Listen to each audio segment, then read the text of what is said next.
नमस्कार आप सभी को। मैं हूं डॉक्टर सीमा शर्मा सरहद, आपकी दोस्त। और हम कर रहे हैं 28 डेज मैजिक प्रैक्टिस, जो कि बेस्ड है the magic book by Rhonda Byrne. उसकी उनकी बुक पर बेस्ड है, जो 28 दिन की ग्रैटिट्यूड प्रैक्टिस है, which is to change your life. और लाइफ में मैजिक क्रिएट करने के लिए प्रैक्टिस की जा रही है। सो आज हम डे 3 पर हैं और डे 3 का टॉपिक है हमारा मैजिकल रिलेशनशिप्स। तो बिफोर आई स्टार्ट टेलिंग कि इसमें क्या करना है, हमने पहले हम अंडरस्टैंड करते हैं कि रिलेशनशिप्स हमारे लिए इम्पोर्टेंट क्यों हैं। तो आप इमेजिन करके देखिए कि आप धरती पर अकेले एक प्राणी हैं और दुनिया में और कोई भी नहीं है। कोई रिश्ता नहीं, कोई व्यक्ति नहीं, कुछ भी नहीं है। तो लाइफ जीने का क्या मजा आएगा? हम किसके लिए तैयार होंगे अगर कोई हमें देखेगा ही नहीं और हमें अप्रिशिएट ही नहीं करेगा? पेंटर किसके लिए पेंटिंग बनाएगा अगर उसे कोई देखने वाला नहीं होगा? म्यूजिशियन किसके लिए म्यूजिक बनाएगा अगर उसे कोई सुनने वाला नहीं होगा?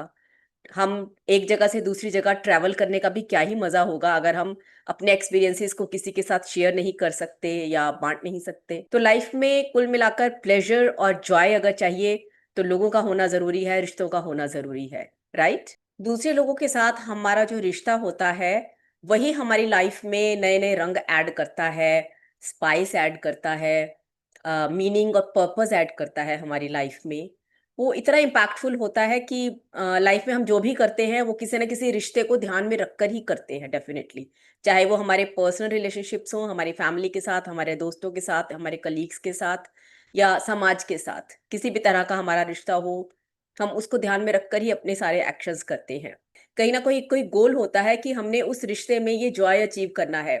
हम कमा रहे हैं ताकि बच्चों को एक अच्छी जिंदगी दे सके, और या फिर अपने अपने परिवार वालों के साथ एक अच्छी ज़िंदगी बिता सके, ट्रैवल कर सके, लग्ज़री एन्जॉय कर सके, अच्छे घरों में रह सके, अच्छी गाड़ी में घूम सके। तो किसी न किसी के साथ को हम इमेजिन करके ही अपने हर काम को करते हैं, that we have to achieve that goal. तो हमारे जितने भी सपने होते हैं, उसमें हमारे रिश्ते, कोई ना कोई रिश्ता हमारे साथ होता है, हम उसको विजुअलाइज़ कर रहे होते हैं।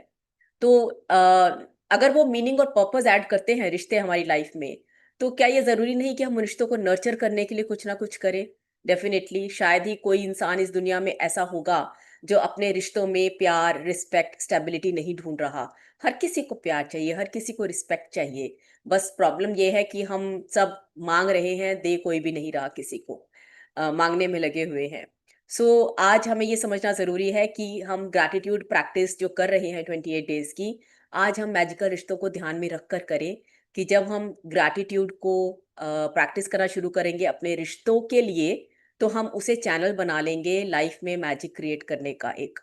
तो कितनी फास्ट मैजिक क्रिएट होता है, ये हम देखेंगे आज की इस प्रैक्टिस के बाद।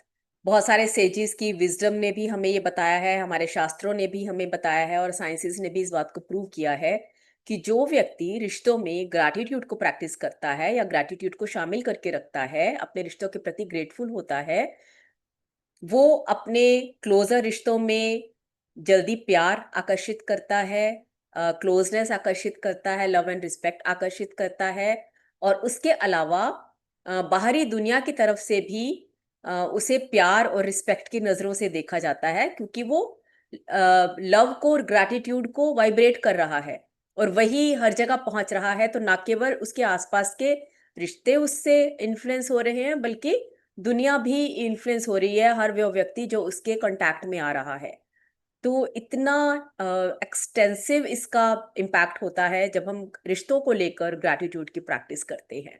कई स्टडीज़ ने तो यहाँ तक प्रूव किया है कि अगर हम अपने रिश्तों में कंप्लेंट्स को शामिल करके रखते हैं, तो कोई एक कंप्लेंट जब हम करते हैं किसी भी व्यक्ति के बारे में, तो उसके साथ उस रिश्ते को सुधारने के लिए हमें 10 ब्लेसिंग्स को प्रैक्टिस करना पड़ता है, 10 ब्लेसिंग्स को काउंट करना पड़ता है। तब कहीं जाके वो बैलेंस होता है। लेस देन 10 ब्लेसिंग्स में हमारी वो एक कंप्लेंट इतनी भारी पड़ जाती है कि वो रिश्ता डिटीरियोरेट होना शुरू हो जाता है।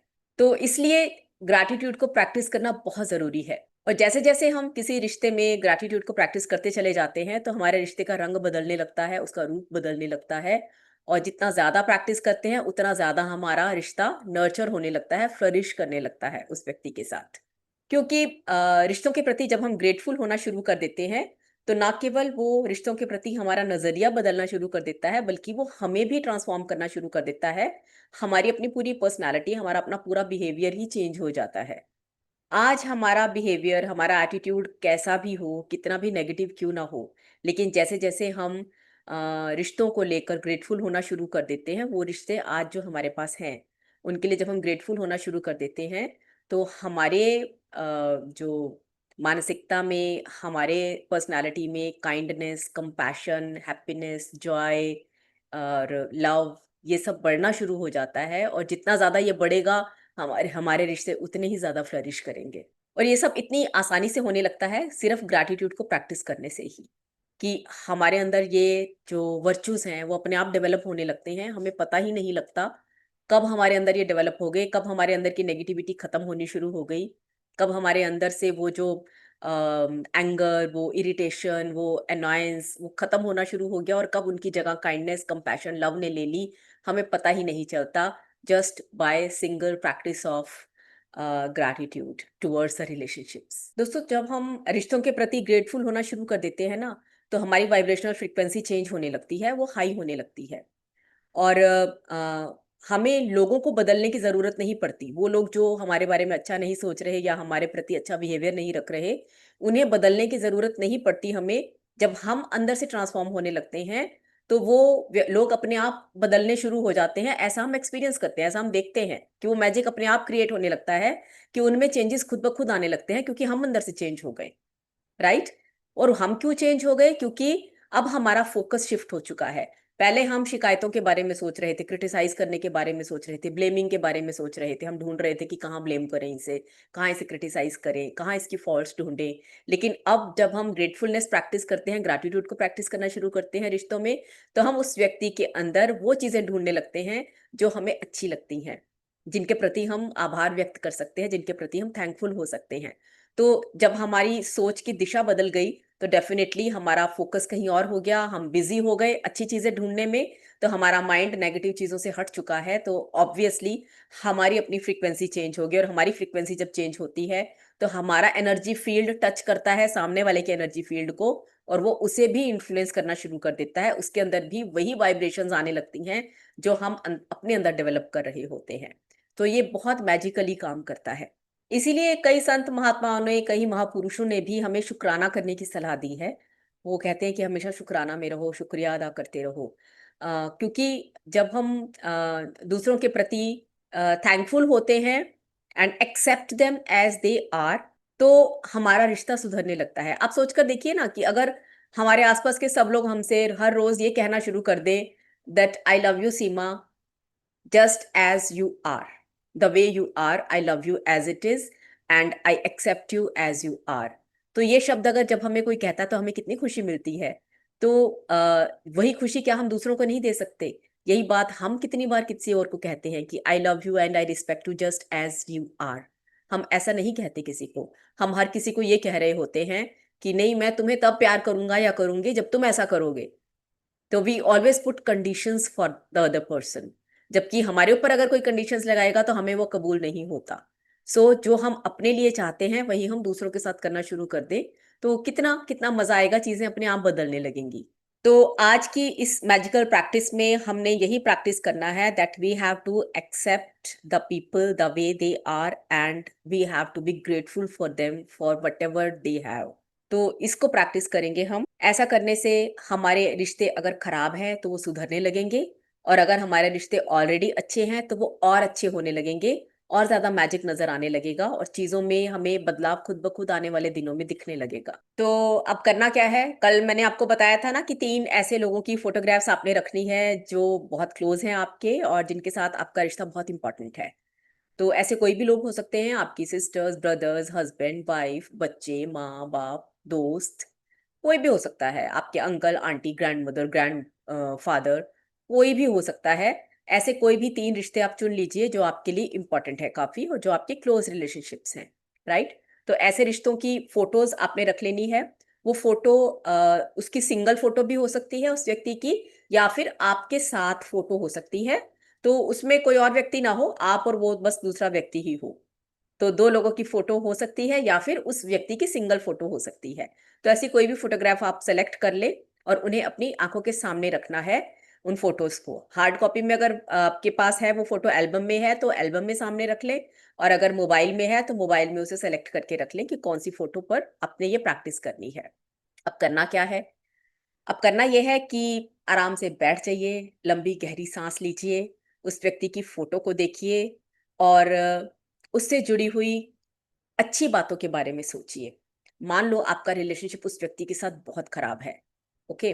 तो हमें लगेगा कि मैं इसके बारे में क्या अच्छी बातें सोचूं? अरे, उस व्यक्ति में कुछ अच्छी बातें तो होंगी ना, उसमें टैलेंट्स होंगे, वो बात अच्छे ढंग से करता है, वो सुंदर दिखता है, वो लोगों की मदद करता है, वो ऑनेस्ट है, वो कुकिंग अच्छी करता है, वो घर में क्लीनलीनेस रखता है, वो गाड़ी अच्छी चलाता है, उसमें पेशेंस है, वो काइंड है, वो बहुत ज़्यादा मनी माइंडेड नहीं है, या माइज़र नहीं है, कंजूस नहीं है, या फिर वो दिलदार है बहुत ज़्यादा, या फिर वो सब लोगों को एक जैसा प्यार करता है, या रिस्पॉन्सिबिलिटीज़ को शेयर करता है। तो बहुत सारी चीज़ें उसके अंदर आप ढूँढोगे ना, तो कुछ ना कुछ ऐसा मिल जाएगा। उसकी आँखें अच्छी हो सकती हैं, उसकी आवाज़ अच्छी हो सकती है, उसके बात करने का तरीका अच्छा हो सकता है, वो अच्छा लेखक हो सकता है, अच्छा कवि हो सकता है, अच्छा सिंगर हो सकता है। सो कुछ भी उस व्यक्ति के अंदर आपको ऐसा दिखे ना कि ये कुछ अच्छी क्वालिटीज़ हैं उसके अंदर, तो उन क्वालिटीज़ को के बारे में आप सोचिए। इससे कोई फ़र्क नहीं पड़ता उसके साथ आपका रिश्ता अच्छा है या बुरा। अच्छा है तो बहुत अच्छी बात है, आप आसानी से सोच पाएँगे, और अगर खराब भी है तो भी आप जब थोड़ा-सा फ़ोकस करेंगे इस पर, तो आपको बहुत सारी अच्छी चीज़ें उसके बारे में मिल जाएँगी। अगर आज रिश्ता खराब है तो आप उस वक़्त के बारे में भी सोच सकते हैं जब आपका रिश्ता अच्छा था।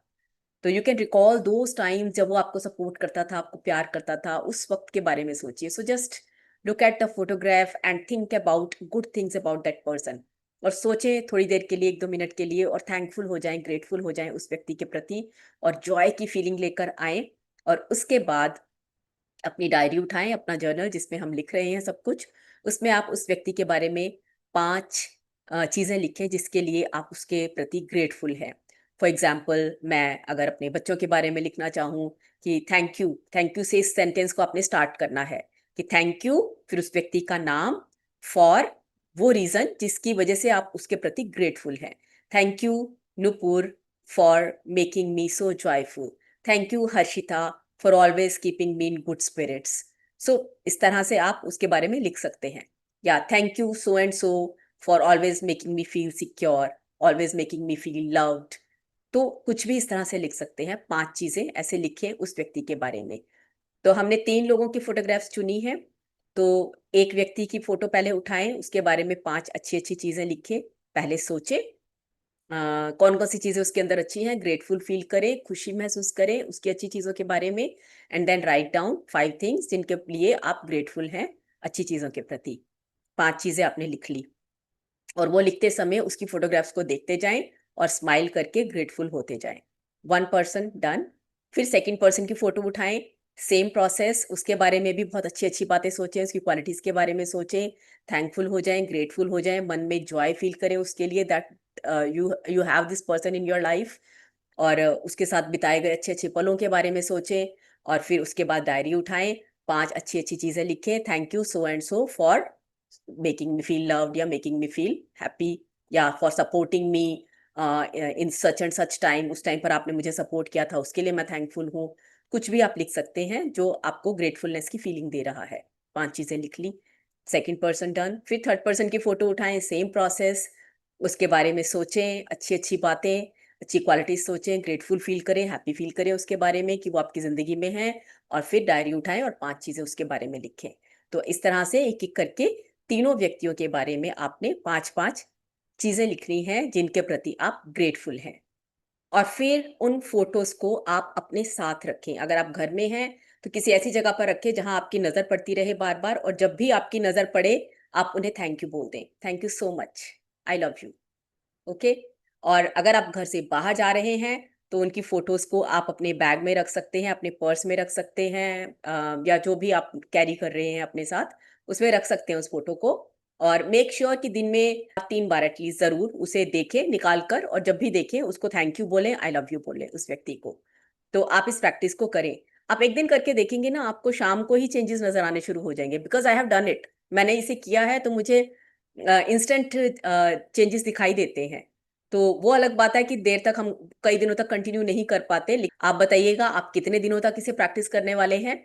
और इसको हम कभी भी कर सकते हैं ना। फोटो हमेशा फोन में तो हमारे पास होती ही है फोटो।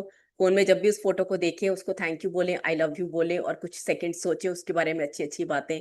इतना मुश्किल भी नहीं है इसे करना, वी कैन डू इट। और जैसे जैसे हम हर रोज उसके बारे में करने लगेंगे ना, हमें और आसान लगने लगेगा। शुरू शुरू में शायद थोड़ा मुश्किल हो सकता है, ड्रामेटिक लग सकता है, बट जैसे जैसे आगे दिन बढ़ेंगे हम इजीली कर पाएंगे।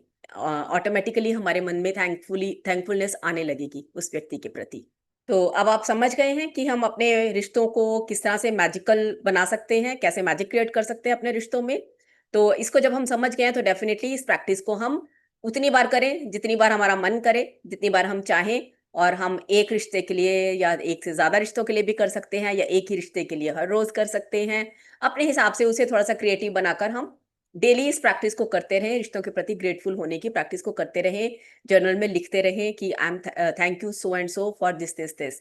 हम ये बार बार लिखते रहें। तो the more gratitude, the more magic we can create with our relationships. So let's start doing it from today. और इसके अलावा मैं कि रिमाइंड करा देती हूँ कि हमने डे 1 और डे 2 की प्रैक्टिस को हर रोज करना है। डे 1 की प्रैक्टिस थी काउंट योर ब्लेसिंग्स, जिसमें हमने 10 ब्लेसिंग्स लिखनी थी। और हर ब्लेसिंग को लिखने के बाद हमने उसे पढ़ना है, और लास्ट में thank you thank you thank you universe बोलना है। ओके। और डे 2 की प्रैक्टिस थी मैजिक रॉक प्रैक्टिस। रात को सोते वक्त हमने वो जो रॉक हमने रखी हुई है अपने बेड के पास, उसको हाथ में लेना है, मुट्ठी बंद करनी है, आईज क्लोज करनी है, पूरे दिन की घटनाओं को देखना है, अच्छी अच्छी घटनाओं को जो पॉजिटिव हुआ हमारे साथ, और उनमें से जो बेस्ट हमें लगा, जिसने सबसे ज्यादा हमें खुशी दी, उसके प्रति हमने ग्रेटफुलनेस फील करना है। उसके लिए हमने 3 बार thank you thank you thank you बोलना है, और उस रॉक को अपने जगह पर रखना है और सो जाना है। आप चाहें तो इस रॉक को अपने साथ ऑफिस या कहीं बाहर जाते हैं तो अपनी पॉकेट में कैरी भी कर सकते हैं, अपने पर्स में कैरी कर सकते हैं। लेकिन वापस आकर रात को उसे करना नहीं भूलना, कि कहीं वो बैग में ही रह जाए और रात को हम भूल जाए। तो आकर निकाल कर उसे बेड के पास फिर से रख दें, और रात को सोते समय जरूर इस प्रैक्टिस को करें, विच इज मैंडेटरी। तो सुबह उठकर काउंट योर ब्लेसिंग्स प्रैक्टिस, रात को मैजिक रॉक प्रैक्टिस, और आज के हमारी प्रैक्टिस ये है जो मैजिकल रिलेशनशिप्स की, कि हमने फोटोग्राफ्स लेकर 3 व्यक्तियों की, और एक एक करके उनकी फोटो को उठाना है, अच्छी बातों को सोचना है, और 5-5 चीजें उनके लिए लिखनी है जिसके प्रति हम ग्रेटफुल हैं। तो इस प्रैक्टिस को आप कीजिए आज, और लेट्स सी द रिजल्ट्स। धीरे धीरे रिजल्ट्स आने लगेंगे, मैजिक क्रिएट होने लगेगा। और आप जब प्रैक्टिस कर लेते हैं तो नीचे कमेंट में जरूर बता दिया कीजिए कि yes I have done my practice. और अगर कोई मैजिक क्रिएट होता है, कोई चेंजेस होते नजर आते हैं लाइफ में, तो उसे भी आकर अपनी मैजिकल स्टोरी को जरूर बताइए, क्योंकि आपकी स्टोरी को पढ़कर बहुत सारे लोग इंस्पायर होने वाले हैं, बहुत सारे लोगों को फायदा होने वाला है। वो लोग जो शायद इन प्रैक्टिसेस को ड्रामेटिक समझ रहे हैं, या हो सकता है उनको लग रहा हो कि इनसे क्या होने वाला है, ऐसा ग्रेटिट्यूड करने से क्या होने वाला है, तो जब वो आपकी मैजिकल स्टोरी को पढ़ेंगे तो उन्हें यकीन होने लगेगा कि ये शुक्राना या ये ग्रेटिट्यूड की प्रैक्टिस कितना काम करती है, हमारी लाइफ किस तरह से कंप्लीटली ट्रांसफॉर्म करके रख देती है। ओके, नमस्कार। अब मैं विदा लेती हूँ और कल मिलती हूँ डे 4 की प्रैक्टिस के साथ। और तब तक आप मैनिफेस्ट करते रहिए, अपनी लाइफ में मैजिक क्रिएट करते रहिए। Thank you so much for watching it and for practising it with me.